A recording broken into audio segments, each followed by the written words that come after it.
সবজি ও পাবদা মাছ দারুণ সুস্বাদু। এভারগ্রিন 757 চ্যানেলে আপনাদের স্বাগত। আজ সবজি দিয়ে পাবদা মাছ রান্না করব। ভিডিওটা সম্পূর্ণটা দেখার জন্য অনুরোধ রইল। Please like, share and subscribe please. এই পাবদা মাছের রেসিপিটা কিন্তু স্পেশাল রেসিপি। এটা কিভাবে করেছি চলুন দেখি। সুস্বাদু রেসিপিটা করার জন্য এই ধরনের বেগুনগুলি নিয়েছি, কেটে নেব। মাছ ভালো করে কেটে ধুয়ে নিয়েছি। সবজি নিয়েছি কাঁচকলা, বেগুন, আলু, ঝিঙ্গে এগুলি। মশলা নিয়েছি জিরে, ধনে, পেঁয়াজ, কাঁচা লঙ্কা, আদাটা দেব পরে। এগুলি মেশিনে পেস্ট করে নেব, শিলনোড়ায়ও করা যায়। জল দিয়ে পেস্ট করব। কড়াই গরম করেছি, কড়াইতে তেল দিয়েছি।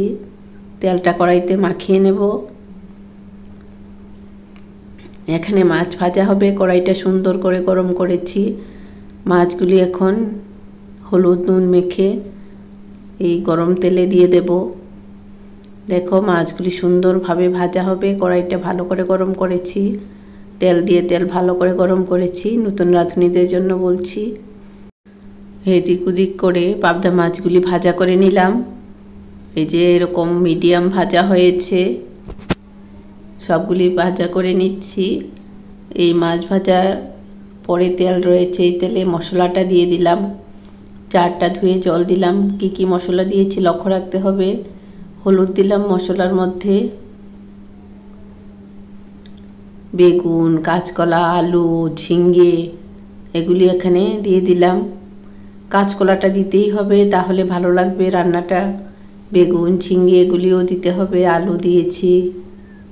সবগুলি সবজি এখন তেলের মধ্যে, মশলার মধ্যে দিয়ে দিলাম। নুন দিলাম, হলুদ দিয়ে দিলাম পরিমাণ বুঝে। এই সবজিগুলি দিয়ে রান্না করলে পাবদা মাছ খেতে ভালো লাগবে। কাঁচকলা দেওয়াতে রান্নাটা একদম অন্যরকম হবে। আর মশলাটা কি কি দিয়েছি গুরুত্বপূর্ণ, মশলাটা দেখে নিতে হবে। এভাবে রান্না করে দেখো, বেশ ভালো লাগবে। এভাবে মশলার মধ্যে সবজিগুলি মিশিয়ে নিচ্ছি। সবজিগুলি কিন্তু ভাজা করব না, অল্প তেলেই রান্না হবে।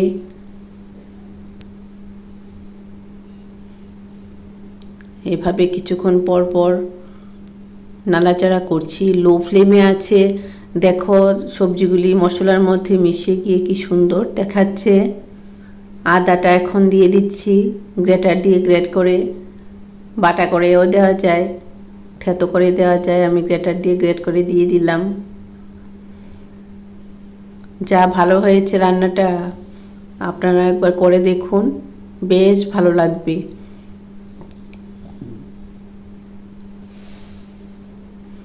ঝোলের জন্য গরম জল করেছি। গরম জল দিয়ে রান্না করলে রান্না ভালো হয়। মাখো মাখো ঝোল হবে।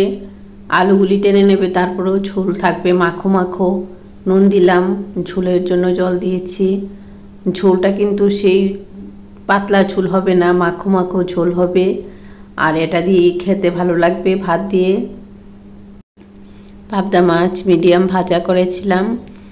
এই যে এগুলি ভাজা করে নিয়েছিলাম, এগুলি এখন এখানে দিয়ে দেব। জলটা ফুটে ওঠার পর দিচ্ছি। সবজিগুলি সেদ্ধ হওয়ার পর দিচ্ছি। মাছগুলি সারিবদ্ধভাবে দিয়ে দেব।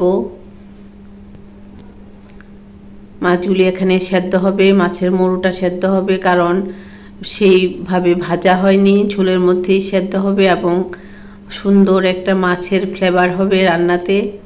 আর সবজিগুলি যে এরকম সবজিগুলি নিয়েছি, 4 রকমের সবজি দিয়ে রান্না করতে হয়। 4 রকমের সবজি দিয়ে মাছগুলি রান্না হচ্ছে, বেশ ভালো লাগবে ভাত দিয়ে। এভাবে রান্না করে দেখো, খেয়ে কীরকম লাগে দেখো, খুব ভালো লাগবে। আমার কাছে তো খুব ভালো লেগেছে রান্নাটা। এভাবে মাছগুলি সেদ্ধ হবে, সবজির সাথে মিলেমিশে সুন্দর একটা ফ্লেভার হবে। মাছগুলি থেকেও ফ্লেভার বেরোবে। কিছুক্ষণ পর উল্টিয়ে দেব মাছগুলি আলতো করে। পাবদা মাছগুলি আলতো করে উল্টিয়ে দিতে হবে ধৈর্য ধরে। আর মাছগুলি তো খুবই নরম থাকে, এর জন্য আলতো করে উল্টে দিতে হবে, না হলে মাছের মুড়ো ভেঙে যাবে, মাছ ভেঙে যাবে। মাছ আমি যে ভাজা করে রান্না করেছি, আরেক রকমভাবেও রান্না করা যায়। কিভাবে এটা রান্না করা যায় ওই মাছের ঝোলের লিঙ্ক আমি দিয়ে দেব, দেখে নিতে পারবে। আলুটা সেদ্ধ হয়েছে কিনা দেখি, আরও সেদ্ধ হবে, এখনও ভালো করে সেদ্ধ হয়নি সবজিগুলি। এখন ঢাকা দিয়ে দেব, গুছিয়ে তারপর ঢাকা দিয়ে দিলাম।